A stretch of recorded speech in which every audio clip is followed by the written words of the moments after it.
Well, hello everybody, Andy here, and as soon as you take a game and you say, I'm going to put this bad boy on a board smaller than A3, enter Andy, okay?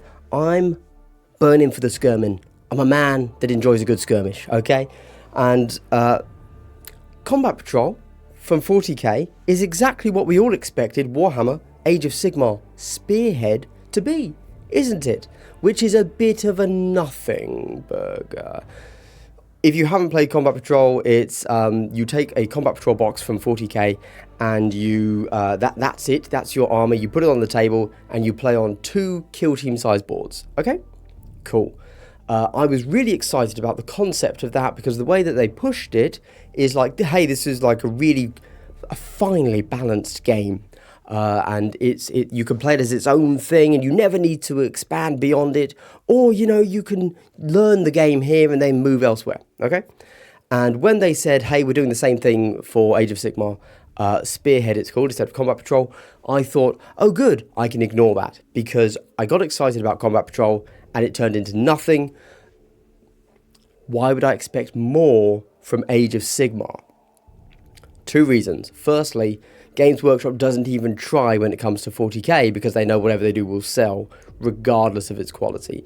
Age of Sigmar, less so. And you can see that it just in production quality of like the books, etc., the way they do such things. So I thought, interesting. I'll have a read of the article they just posted today.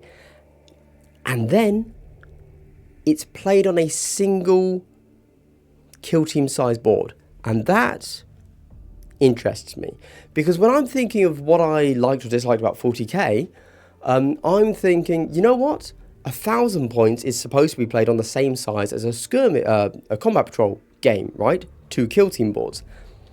But I think that actually it probably plays at 1,000 points much better on a full size 2,000 size board. So in general, a larger board gives you more room to maneuver. Cool. But then they announced Spearhead, smaller board. Let's read the article because it threw me off. And at first I thought, that's a terrible idea. But maybe it's not. Maybe it's not. Let's read. So all of this stuff at the top is just fluff. Cool. Quick note. Obviously, everything they're saying here should be taken with a big old pinch of salt because much like Combat Patrol, which they, sold as the next coming, they've done the same here. That's how these articles work.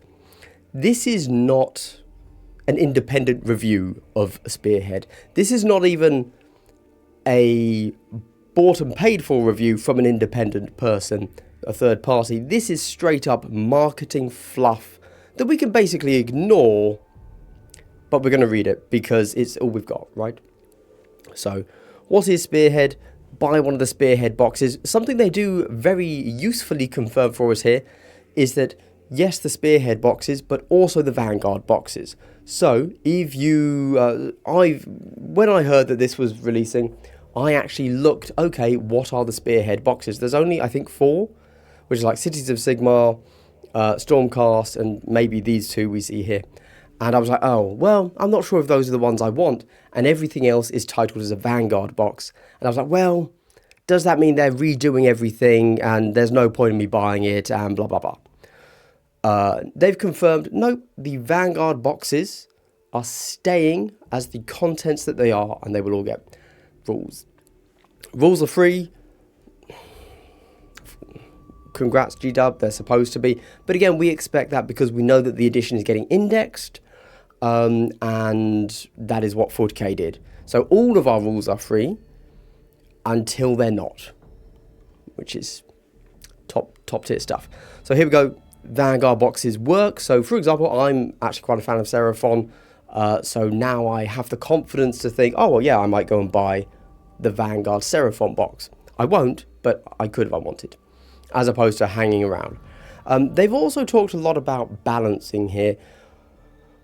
Which is good because obviously all of these boxes are not born equal if you go ahead and look at the full-size game, 2,000 points, whatever it's going to be, which is good that they're attempting to balance them using rules.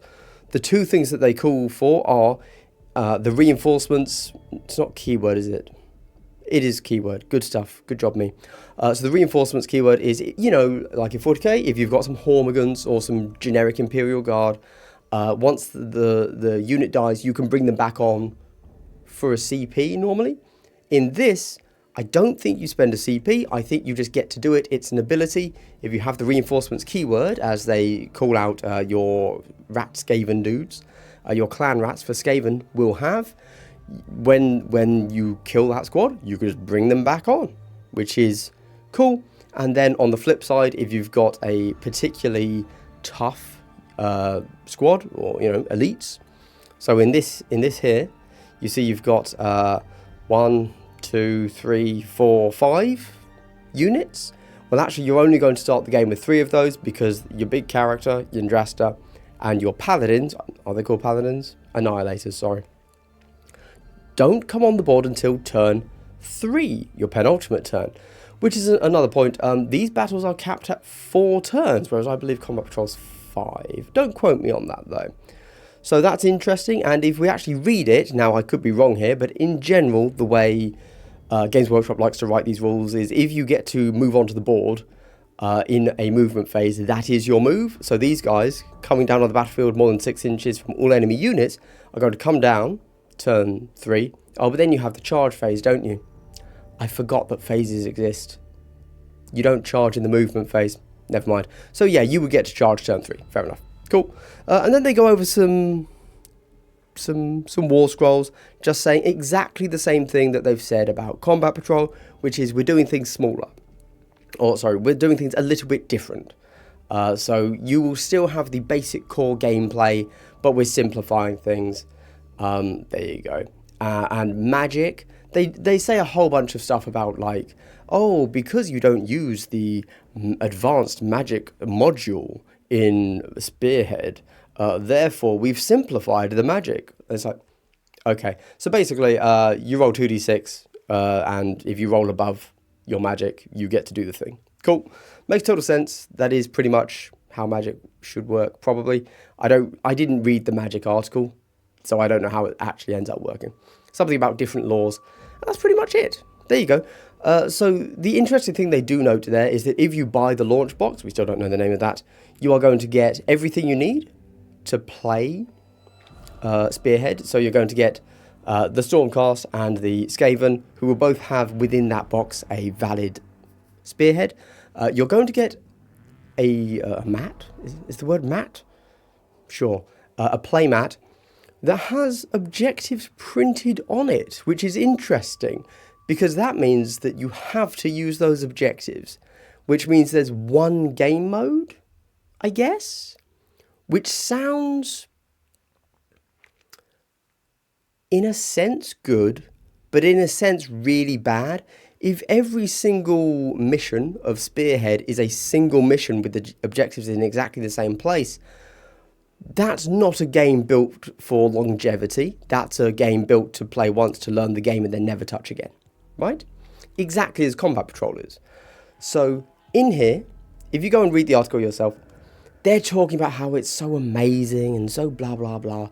But clearly, you know, how much of that is just pure marketing speak? How much of that is, oh, actually, no, we actually put effort in. It would be really nice if GW could kind of tighten up all of their marketing speak a little bit. And like just at the end of the article here, so you know when at the end of the article where they put in these bad boys here, the asterisks, if they could just put like another asterisk here and just say like, you know, asterisk, by the way, unlike with Combat Patrol, we actually tried this time. Sorry about lying before. That would be cool, you know, or just like, okay, obviously I'm being a dick there, but very genuinely, it would be nice if when they said, this is not just a beginner format, we knew if they meant it or not. Now, the reason obviously that I'm covering this is small board size, but cool models, you know, like as I've said before, Warcry, for whatever reason, doesn't quite tickle my pickle. And so I've been looking for other fantasy-based skirmish games that I can kind of dig into a bit, sink into a little bit more. And maybe this weirdly is going to cover that for me, because that's a really good board size. As much as I like to crap on GW whenever possible, I actually really like the board size that they go for with Kill Team. It's better than a 2x2. A 2x2 still is a little bit large to fit on certain, kitchen tables. Pretty much everywhere can fit a Kill Team board. So this is potentially really interesting with a good number of units. However, I will double back a little bit quickly based on the fact that your objectives are printed in place, so those are never changing. And then also something else. Oh yeah, the complaint about when I was playing 40k, it felt like everything there was no movement. The enjoyment of these games tends, and not the enjoyment, the complexity should generally come from outmaneuvering your opponent. That is the fun, if you will. That is the crunch. Maneuvering. And if you're on a smaller board, how are you maneuvering?